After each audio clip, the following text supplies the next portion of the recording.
Lo que trae la luna, de Howard Philip Lovecraft. Yo detesto la luna.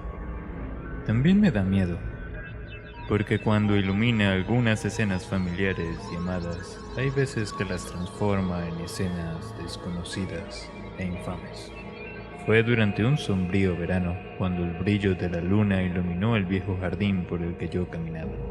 Un sombrío verano de letargantes flores y acuosos mares de follajes que causan sueños extraños y polícromos. Mientras vagaba cerca de la poca profunda fuente de cristal, vi ondas imprevisibles rematadas en luz amarilla, como si esas tranquilas aguas se vieran movidas por irresistibles corrientes camino a insólitos océanos que no conciernen a este mundo, calladas y resplandecientes, deslumbrantes y funestas.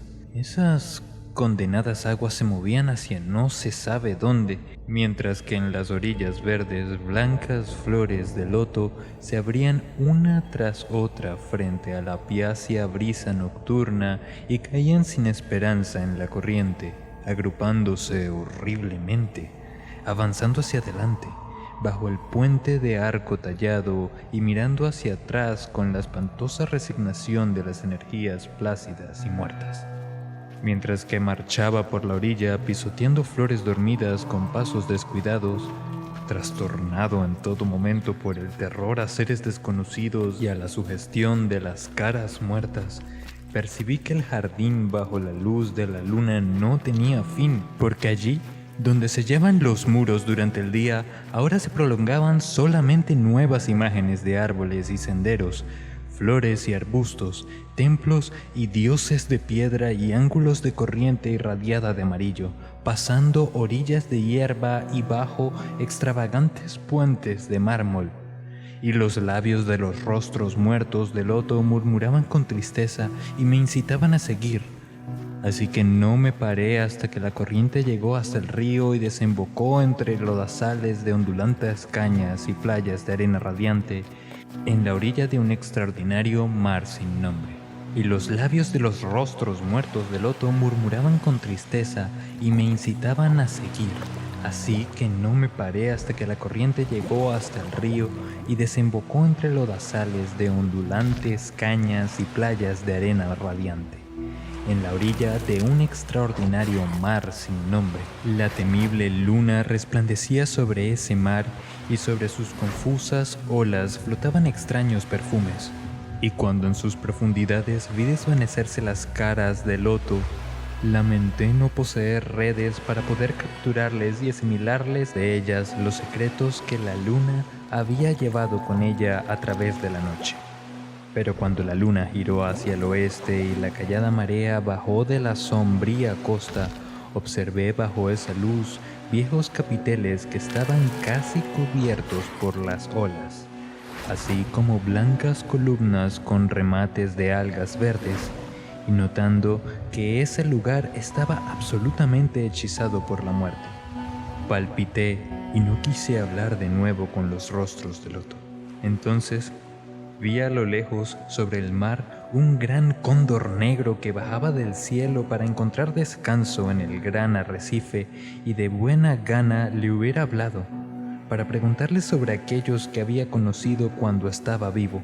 Lo hubiera hecho de no estar tan lejos, pero lo estaba y mucho, y se esfumó totalmente cuando estuve demasiado cerca de ese gigante arrecife. Así que vi cómo la marea se retiraba bajo esa luna menguante y vi relucir los capiteles, las torres y los techos de esa ciudad muerta y húmeda. Mientras veía, mi nariz tuvo que combatir contra el espeluznante olor de los muertos del mundo, ya que en verdad en ese lugar desconocido e ignorado se hallaba toda la carne de los cementerios reunida por gordos gusanos marinos que la carcomen y se saturan de ella. La vil luna estaba muy baja sobre esas infamias, pero los gruesos gusanos no necesitan la luna para poder comer, y mientras veía las ondas que revelaban el movimiento de los gusanos abajo, sentí un escalofrío nuevo que venía de muy lejos y que me señaló que el cóndor había levantado su vuelo como si mi carne hubiera descubierto el horror antes de que mis ojos pudieran advertirlo.